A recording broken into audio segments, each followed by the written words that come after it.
បាទបងប្អូនគ្នាបាទយើងមើល motoscopy នេះគឺមានបញ្ហាពេលយើងបាត់ចង្កូតទៅរៀងញ័រដូចមានរសើអញ្ចឹងបងប្អូនគ្នាបាទដូចមានយករសើមួយមកដាក់កន្លែងហ្នឹងអញ្ចឹងបាទគឺបញ្ហាម៉ូតូនេះប្រកបណាបងប្អូនបាទពេលយើងជិះទៅគឺមានបញ្ហាជិះទៅនឹងតែទីងបងប្អូនបាទឥឡូវយើងមើលបងប្អូនគ្នាបាទតាមមកពីបញ្ហាអ្វីបណ្ដាលឲ្យម៉ូតូហ្នឹងពេលយើងបាទបើកបកទៅគឺមានបញ្ហាជិះទៅនឹងទីងបាទជួនកាលទៅយើងសន្និដ្ឋានថាមកពីបដាងកង់បាទខ្លាចវាបែកវាអីប៉ុន្តែអត់ទេបងប្អូនបាទកង់ក៏អត់មានបលមានអីដែរបងប្អូនបាទបញ្ហាឥឡូវយើងមើលយើងដោះខ្ចៅហើយបាទយើងដោះរួចរាល់តាមមកពីបញ្ហាអ្វីបានជាម៉ូតូហ្នឹងគឺមានបញ្ហាបែបនេះបាទពួកម៉ូតូ Scorpio បាទស៊េរីថ្មីឥឡូវគឺប្រើបានប្រមាណបងប្អូនបាទគឺឆាប់ខូចមែនតើបាទខ្ញុំឆ្ងល់ហើយបងប្អូនបាទហើយម៉ូតូ Chiono ក៏ដូចគ្នាដែរបងប្អូនបាទគឺអាការៈបែបនេះបាទហើយមានម៉ូតូ Scorpio 026ក៏ដូចគ្នាដែរបងប្អូនបាទមិនដឹងតែក្រុមហ៊ុន design មកធ្វើយ៉ាងម៉េចឬក៏បញ្ហាគ្រឿងបន្លាស់យ៉ាងម៉េចទេបងប្អូនបាទគឺប្រើប្រាស់គឺមិនសូវបានយល់ទេបងប្អូនបាទចឹងដូចជាម៉ូតូ Scorpio បាទថាស៊េរីនេះថា22ចុះបាទប៉ុន្តែមាន Scorpio 26នោះគឺថារឿងថ្មីដែរតែមានបញ្ហាគឺដូចម៉ូតូនឹងចាយបងប្អូនអ្នកគ្នាបាទគឺជីទៅគឺទាញបាទអញ្ចឹងក៏5ផ្ញើទៅក្រុមហ៊ុនបាទធ្វើគ្រឿងបន្លាស់ដាក់មកគឺឲ្យអេមបងប្អូនបាទគឺប្រើប្រាស់បានយូរតិចមកបាទគឺប្រើមិនបានមួយឆ្នាំ2ឆ្នាំទេគឺមិនដល់ឲ្យខូចហើយបាទអញ្ចឹងយើងគេអ្នកប្រើប្រាស់អតិថិជនគឺមិនមានលុយកាក់ទេបងប្អូនបាទព្រោះម៉ូតូឥឡូវថ្លៃទេបងប្អូនបាទពួក Scorpio គឺមិនថោកទេបងប្អូនបាទតម្លៃវាចូលខ្ទង់1000ហើយបាទចូលខ្ទង់2000ហើយមើលទៅឥឡូវថ្លៃបងប្អូនបាទហើយអញ្ចឹងគ្រឿងបន្លាស់គឺធ្វើមកគឺថាឲ្យវាណែនតាន់មកបាទប្រើប្រាស់បានយូរតិចមកបាទព្រោះប្រជាជនបាទតែអ្នកទិញគឺមិនសូវមានប្រាក់បានទេត្រង់មិនសមទិញបានបងប្អូនអរគ្នាបាទអញ្ចឹងគឺធ្វើមកឲ្យអេមកគឺប្រើប្រាស់បានយូរបាទបើធ្វើគ្រឿងបន្លាស់ធ្វើមកគឺប្រើបានយូរទេបាទគឺអត់មានអតិថិជនគ្រប់គ្រងទេបាទគឺជប់ប្រើប្រាស់ហើយបាទសុខចិត្តខ្ញុំសុខចិត្តជិះកង់វិញមកទៅបាទឥឡូវចាប់ដើមមើលតោះគ្នាបាទយើងដាក់អីមកដើម្បីយើងបាទឆែកមើលតើមកពីបញ្ហាអ្វីបានដល់ឲ្យម៉ូតូនេះពេលយើងជិះទៅគឺងាកចង្កូតទៅគឺលាស់ទ្រលបាទហើយទីងបាទមិនមែនមានរសើចេះដាក់នៅហ្នឹងទេបងប្អូនបាទបាទឥឡូវជាមួយបងប្អូនគ្នាបាទយើងចង់ដឹងបងប្អូនគ្នាតាមមកពីបញ្ហាអ្វីបាទហើយម៉ូតូនេះដោះឲ្យរឿងប្របានតិចបាទរៀងបាក់ទីបងប្អូនបាទបើមានកលឹះមានងាំមានកលាក់បាទបើមិនដោះមិនប្រយ័ត្នទេនឹងអាចបាក់បែកបាទអញ្ចឹងគឺដោះមកគឺត្រូវប្រយ័ត្នម៉ូតូថ្មីបងប្អូនបាទម៉ូតូថ្មីគឺពិបាកធ្វើបាទពិបាកធ្វើជាងម៉ូតូចាស់គឺស្រួលធ្វើជាងបងប្អូនបាទព្រោះសារអ្វីព្រោះសារម៉ូតូថ្មីគឺយើងត្រូវប្រយ័ត្នមែនតើបាទហើយចំណែកម៉ូតូចាស់គឺយើងមិនសូវរៀងប្រយ័ត្នប៉ុន្មានទេបាទព្រោះសារម៉ូតូរៀងចាស់ឥឡូវជាមួយតគ្នាទៀតបងប្អូនឃើញបងប្អូនបាទពេលយើងងាកចង្កូតដៃត្រង់ទៅរៀងរលទ្រលអញ្ចឹងបងប្អូនរៀងដៃចង្អោបងប្អូនឃើញអត់មើលដល់គ្នាមើលបាទឃើញអត់នេះទ្រលឃើញបងប្អូនបាទឥឡូវយើងមើលតំណានដល់គ្នាបាទយើងដោះកង់មកបាទនឹងដោះកង់ចេញហើយយើងយកបាទដោះជាមួយនឹងស្មាចេញមកបាទតើមកពីពងហេតុអ្វីបាទប៉ុន្តែម៉ូតូនេះភាគច្រើនបាទតែខ្ញុំដោះពួកម៉ូតូ Chiono ពួកម៉ូតូ Scorpio 03បាទថ្មីហ្នឹងឥឡូវយើងមើលបាទបញ្ហាភាគច្រើនគឺថារលាកចានកបាទរលាកចានហ្នឹងបងប្អូនបាទមកដល់ម៉ូតូនេះជិះទៅរៀងរឹងកលេងអញ្ចឹងបងប្អូនបាទរត់តែទីងអញ្ចឹងពិបាកជិះមែនតើបាទបាក់ជិះហ្នឹងបងប្អូនបាទអញ្ចឹងមានបញ្ហាពិបាកខ្លាំងមែនតើតើយកមកឲ្យជាងមើលឲ្យបាទយើងដូរនៅគ្រឿងបន្លាស់ថ្មីមកប៉ុន្តែគ្រឿងបន្លាស់នេះគឺយើងត្រូវមើលគ្រឿងបន្លាស់ណាដែលល្អផងបាទបងប្អូនបាទមិនយកគ្រឿងបន្លាស់រៀងធូរថ្លៃបាទយកមកដាក់ទេបាទគឺការប្រើប្រាស់គឺបានយូរទេអញ្ចឹងគឺការប្រើប្រាស់តម្លៃគឺតម្លៃរៀងខ្ពស់គឺគុណភាពឲ្យល្អផងបងប្អូនបាទហើយបងប្អូនខ្លះយករចង់រកតម្លៃរៀងសមរម្យបាទតម្លៃទាបប៉ុន្តែគុណភាពគឺប្រើប្រាស់អត់បានយូរទេបងប្អូនបាទនេះគឺការណែនាំពីរបស់ជាងរុនបងប្អូនបាទឥឡូវចាប់ផ្ដើមយកចេញមកបាទទាញយកចេញមកក្រៅសិនតែមុនទាញចេញមកក៏យើងមានបាទសបកកង់យកមកដាក់ទ្រាប់ដែរបងប្អូនបាទការពារបាទខ្លាចបាក់បែកបាទឬក៏ខូចទឹកថ្នាំម៉ូតូបាទឥឡូវចាប់ផ្ដើមយកចេញមកហើយធ្វើមួយទៀតបងប្អូនបាទយើងដោះខ្ចៅបាទដោះខ្ចៅទៅមកឃើញបងប្អូននៅកន្លែងដៃខ្ញុំទៅឲ្យមើលណាបងប្អូនបាទយើងដោះខ្ចៅនឹងចេញមកដើម្បីយកនៅបាទយកចេញចុះមកក្រោមយកជាមួយនឹងមើលជាមួយនឹងចានបាទឥឡូវយើងយកស្មានឹងចុះមកក្រោមសិនដោះខ្ចៅសិនបងប្អូនបាទយើងដោះខ្ចៅនឹងចេញហើយបាទយើងធ្លាក់ចុះមកក្រោមកើតហើយខ្ចៅនឹងវាមាន2កលាក់ផងដែរបាទសម្រាប់ទប់បាទឥឡូវយកចេញមកបងប្អូននេះឃើញអត់បាទឥឡូវយើងអ៊ុតមើលទាំងអស់គ្ន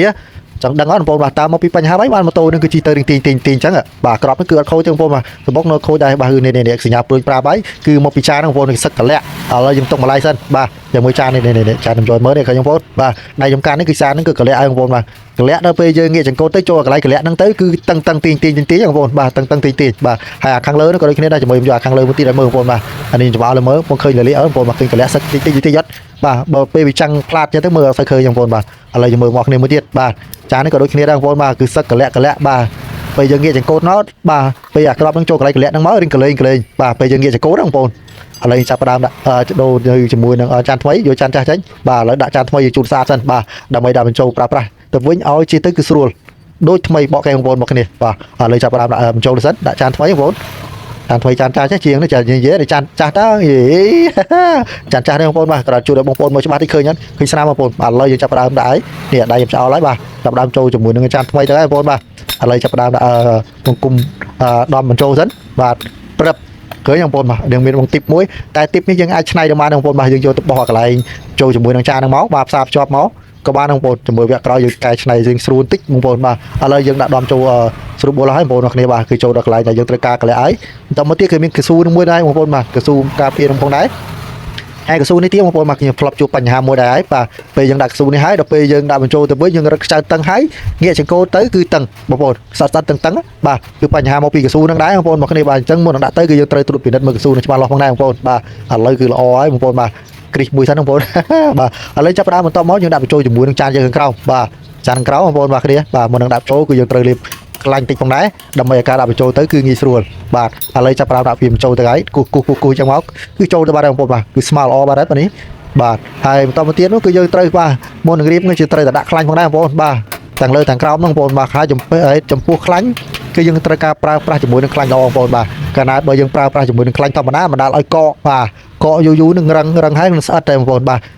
ចំពោះខ្ញុំគឺប្រើខ្លាញ់បែបនេះបងប្អូនគ្នាបាទគឺប្រើទៅគឺអត់កកទេបងប្អូនបាទគឺប្រើបានជូរស៊ូនឹងកម្ដៅទៀតបងប្អូនបាទកម្ដៅគឺយើងយកមករោភ្លើងសាក់មើលគឺអត់លាយដែរបងប្អូនបាទខ្លាញ់បែបនេះបងប្អូនបាទហើយប្រើទៅគឺអត់កកទេបាទខ្លាញ់ធម្មតាប្រើទៅកកយូរទៅបណ្ដាលឲ្យម៉ូតូហ្នឹងគឺងាយចង្កូតទៅគឺរឹងបាទឥឡូវយើងចាប់ផ្ដើមដាក់រៀបមកគុំចូលទៅហើយបាទអញ្ចឹងប្រើប្រាស់គឺរបស់មួយគឺយើងត្រូវរោរបស់ល្អផងដែរបងប្អូនបាទដើម្បីដាក់ទៅគឺប្រើប្រាស់បានយូរមួយគឺដឹងមួយបាទដូចខ្លាញ់ពួកក្រុមហ៊ុនគាត់យកមកប្រើប្រាស់អញ្ចឹងបងប្អូនមកគ្នាបាទប៉ុន្តែគុណភាពខ្លាញ់នេះគឺអាចទទួលយកបានបងប្អូនបាទគឺខ្ញុំធ្លាប់ដាក់ហើយគឺប្រើបានយូរបាទគឺអត់ងាយរលាយទេបាទហើយខ្លាញ់គឺនៅសណ្ដោះដែរបងប្អូនមកគ្នាសាច់ទន់ល្អល្មើយបាទលលងឥឡូវចាប់ផ្ដើមលេបជាមួយនឹងផ្ដាងក្របផ្ដាងដើម្បីការដាក់ទៅងាកចង្កូតទៅគឺងាយស្រួលធូរបាទឥឡូវចាប់ផ្ដើមដាក់ចូលទៅហើយយើងរៀបបញ្ចូលបាទមិនសិនយើងរៀបទៅហើយគឺមានបញ្ហាតឹងហ្នឹងមកយកមកវិញមកបាទយើងរុនទៅធ្វើឲ្យវិញបាទធ្វើឲ្យវិញបងប្អូនអ្នកគ្នាបាទអញ្ចឹងធ្វើការអ្វីក៏ដោយក៏យើងមានត្រូវការធានាបាទធានារ៉ាប់រងបងប្អូនរ៉ាប់រងធ្វើឲ្យវិញបងប្អូនអ្នកគ្នាបាទបើមិនស្រួលកន្លែងណាមួយឥឡូវចាប់ផ្ដើមដាក់ជាមួយនឹងលេបខ្លាញ់តិចសិនដើម្បីដាក់ជាមួយនឹងក្របផ្ដាងយើងបាទក្របចានហ្នឹងដើម្បីឲ្យវាងាយធូរងាយស្រួលធូរយើងងាយចង្កូតទៅធូរបងប្អូនឥឡូវចាប់ផ្ដើមដាក់ចូលតែក្របឃើញបងប្អូនក្របស្អាតមែនតើហ្នឹងបងប្អូនបាទឥឡូវចាប់ផ្ដើមដាក់រៀបគុំចូលទៅយើងរឹតឃើញបងប្អូនសាច់ខ្លាញ់បែបនេះបងប្អូនអញ្ចឹងបណ្ដាលឲ្យយើងងាកចង្កូតងាកឆ្វេងងាកស្ដាំទៅគឺធូរបងប្អូនកាលណាយើងប្រើប្រាស់ខ្លាញ់ធម្មតាគឺបណ្ដាលឲ្យម៉ូតូយើងគឺប្រើប្រាស់មិនសូវបានយូរទេបាទបណ្ដាលឲ្យខ្លាញ់គឺកករឹងហើយបាទឥឡូវចាប់ផ្ដើមដាក់បញ្ចូលទៅសិនបងប្អូនបាទដាក់បញ្ចូលទៅហើយក្របបាទហើយយើងចាប់ដើមមូខ្ចៅយើងមកមូទប់ដើម្បីការពារកុំឲ្យជ្រុះបាទមូទៅចឹងហើយបាទមូស្អិតរួចហើយយើងយកខ្ចៅយើងមួយទៀតមូពីលើមួយទៀតបាទឥឡូវចាប់ដើមដាក់មូខ្ចៅមួយទៀតសិនដើម្បីការពារកុំឲ្យវាងាកចុះងាកឡើងឡើងគឺធូរបាទធូរអញ្ចឹងតើយើងមានខ្ចៅពីរអញ្ចឹងតែយើងរឹតដប់អញ្ចឹងបានជាប់បានល្អបងប្អូនបាទអញ្ចឹងម៉ូតូនេះគឺពិបាកតិចបងប្អូនគ្នាបាទពួកម៉ូតូ Scoopy ស៊េរីថ្មីពិបាករៀងដោះអាវដល់ចេញតិចបាទដោយសារពួកម៉ូតូនេះគឺមានកលឹះច្រើនបើយើងដោះមកគឺយើងអាចបានសង្កេតមើលទេគឺមកដល់ឲ្យដោះមកគឺបាក់បែកចឹងបងប្អូនគ្នាបាទអញ្ចឹងមុននឹងដោះអ្វីមួយគឺយើងត្រូវត្រួតពិនិត្យមើលបាទនៅរបស់ហ្នឹងបាទដូចខ្ញុំដោះហ្វាមកចឹងបងប្អូនបាទហ្វាគឺយើងត្រូវមានកលឹះ4បាទកលឹះ2យើងសងខាងលើក្រោមចឹងបងប្អូនបាទអញ្ចឹងយើងដោះមកគឺត្រូវចំណាំអញ្ចឹងប៉ុន្តែចង់ការងាយស្រួលគឺយើងមុននឹងដោះមកហ្វាហ្នឹងគឺយើងត្រូវដាក់ទឹកសាប៊ូសិនបងប្អូនមកជ្រោយទឹកសាប៊ូបាទទាំងសងខាងមកគាត់យកដៃយើងគោះទៅគឺចេញមកហើយប៉ុន្តែខ្ញុំមិនបានដាក់ទឹកសាប៊ូទេខ្ញុំគោះចេញមកគឺរៀងតឹងតិចបាទអញ្ចឹងហើយហ្វានេះគឺរៀងថ្លៃផងដែរបងប្អូនគ្នាបាទហ្វានេះចូលចង់មួយស្លឹកហើយមកទៅបងប្អូនគ្នាមួយស្លឹកលឹះហើយចឹងដល់មករៀងប្រយ័ត្នបងបាទកាលណាបាក់កលឹះហើយដាក់ទៅវិញគឺរៀងលហើបហើយបាទប៉ុន្តែបើយើងដឹងតិចនិចនៃការដោះគឺដោះមកគឺនៅស្អាតដដែលគឺអត់មានខូចមានបាក់បែកទេបងប្អូនបាទឥឡូវចាប់ផ្ដើមចាញ់និយាយដាក់ចូលទៅវិញបងប្អូនបាទចិត្តរួចរាល់ហើយបងប្អូនបាទបងប្អូនមើលវីដេអូនេះដូចជាលឿនណាបងប្អូនមែនទេបងប្អូនបាទប៉ុន្តែចំណុចការធ្វើគឺរៀងយូរបាទរៀងយូរបងប្អូនមើលចេះរៀងលឿនទេបាទការធ្វើរៀងយូរបាទឥឡូវចាប់ផ្ដើមដាក់ជាមួយនឹងខ្សែទប់សិនទប់ចង្កូតបាទតែទប់ចង្កូតបងប្អូនបើដាក់ខ្សែនេះទេយើងងាកចង្កូតទៅគឺវិលតាមទៅឆ្វេងវិលជុំវិញបាទងាកមកស្ដាំគឺនៅឆ្វេងងាកឆ្វេងមកស្ដាំអញ្ចឹងបងប្អូនបាទតើយើងដាក់ខ្សែទប់អញ្ចឹងបានយើងងាកមកបាទមកតាមយើង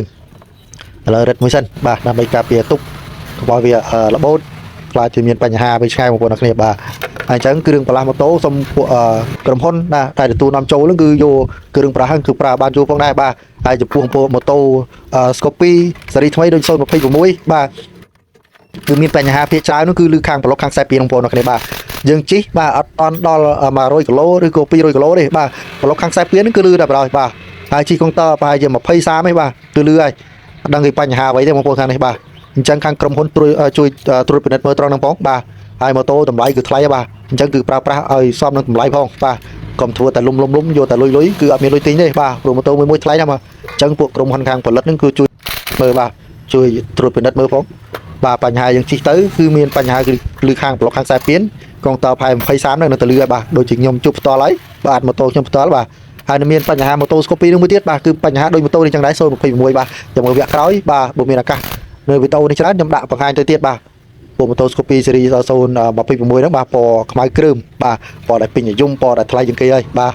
ប្រហែលតប្រហែលផងខូចជាមួយនឹងចានសម្រាប់កដូចគ្នាដែរបាទពេលយើងងាកចកោទៅងាកទៅឆ្វេងទៅស្ដាំនេះគឺមានបញ្ហារៀងទាញដូចម៉ូតូនេះចឹងហើយបាទឥឡូវចាំមើលយើងចាប់ដើមរួចរាល់ហើយចាប់ដើមដាក់មកគុំទៅវិញបាទធូរនេះឃើញបងប្អូនបាទធូរហើយអត់មានដូចរឺសើដូចមុនដូចទាញទេអត់ទេបាទឥឡូវចាប់ដើមដាក់មកគុំចូលទៅវិញហើយបាទរឿងដាក់អាវនេះគឺរឿងប្រយ័ត្នផងដែរម៉ូតូថ្មីកាលណាយើងធ្វើប្រហែសគឺមានស្លាកស្នាមបាទដល់ឆ្កូតទឹកថ្នាំបាទពិបាកណាស់មែនតើឥឡូវម៉ូតូថ្មីគឺពិបាកធ្វើបងប្អូនមិនងាយស្រួលធ្វើមួយគឺតែប្រយ័ត្នបើមិនប្រយ័ត្នទេនឹងអាចបាក់បែកកលឹះឆ្កូតទឹកថ្នាំឆ្កូតអីគឺពិបាកធ្វើឥឡូវចាប់ដើមមើលទាំងអស់គ្នាការដាក់មកគុំចូលទៅវិញហើយកន្លែងនេះក៏រៀងផ្លេសតិចផងដែរបងប្អូនបាទដោយសារវីដេអូនឹងរៀងវែងតិចអញ្ចឹងការដាក់អាវចូលទៅវិញក៏រៀងសង្ខេបតិចដែរបងប្អូនបាទការដាក់មកគុំចូលទៅវិញគឺយើងត្រូវមើលជើងអាវក្រោមនេះផងដែរបងប្អូនបាទគឺជើងអាវក្រោមគឺរៀងពិបាកដាក់បញ្ចូលតិចតែយើងដាក់ទាំងសាប៊ូឲ្យគូរៀងខ្លាំងតិចបញ្ចូលកលឹះខាងក្រោមហ្នឹងបងប្អូនបាទប៉ុន្តែយើងដោះមកក៏ត្រូវមើលផងដែរប្រយ័ត្នតែបាក់ជើងខាងក្រោមហ្នឹងគឺលហើបហើយបាទលហើបហើយដាក់ទៅវិញគឺម្ចាស់គេដឹងតែមានការថ្នាក់ចិត្តដែរបាទអញ្ចឹងគឺធ្វើអ្វីមួយដូចខ្ញុំថាអញ្ចឹងធ្វើអ្វីមួយក៏យើងត្រូវត្រួតពិនិត្យមើលបាទគ្រប់ចុងជ្រោយដោះមួយមើលមួយដោះមួយមើលមួយបាទតាមដានមួយទៅមួយបើកាលណាយើងអត់តាមដានទេគឺមិនដាល់